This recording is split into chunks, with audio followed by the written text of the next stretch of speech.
Okay guys, hari ni special sikit tau. Sebab aku nak tunjuk dekat korang lampu paling baru yang aku nak pasang hari ni. Ini dia, Ulanzi VL120 Bi. Bi tu maknanya dual color lah. Kita ada warna warm dengan warna cool. Dan dia 120 watt.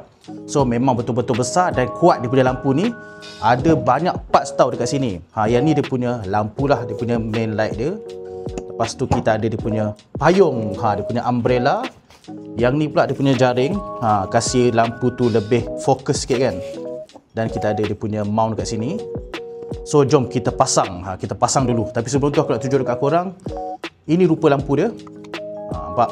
Memang dia tak besar sangat, tak kecil sangat lah. So kalau nak angkat pun sederhana ringan. Kalau korang tengok dekat sini, dia siap boleh ubah angle tau, tengok. Kalau nak ke atas boleh, nak menegak boleh, dan dia boleh tunduk ke bawah. So kita boleh pilih.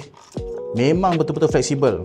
Nak ke atas macam ni pun boleh. Lepas tu cara nak pasang pun senang je tau.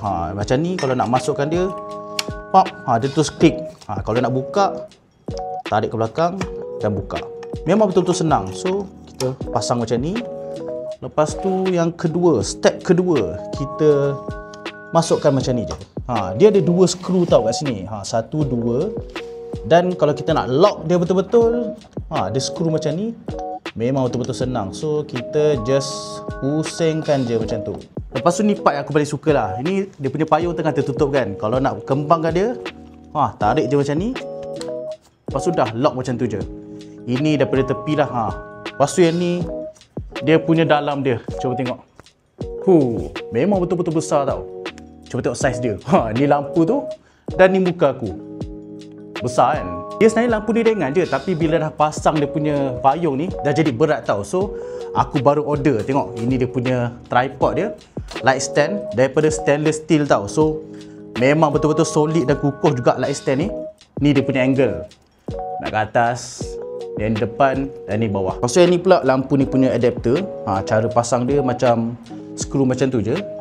Kita pasang dekat belakang ni. So yang ni dia punya screen. Dekat atas ni dia punya intensity. Kalau kita slide, tengok dia punya persen ni. Boleh pilih lah nak banyak mana lampu tu. Kalau paling tinggi boleh pergi 100% macam ni. Dan kalau nak rendahkan dia, ikutlah. Aku biasa letak dalam 30% macam tu, tak nak banyak sangat lampu. Lepas tu yang bawah ni pula untuk kontrol dia punya temperature lampu. Yang ni agak cool.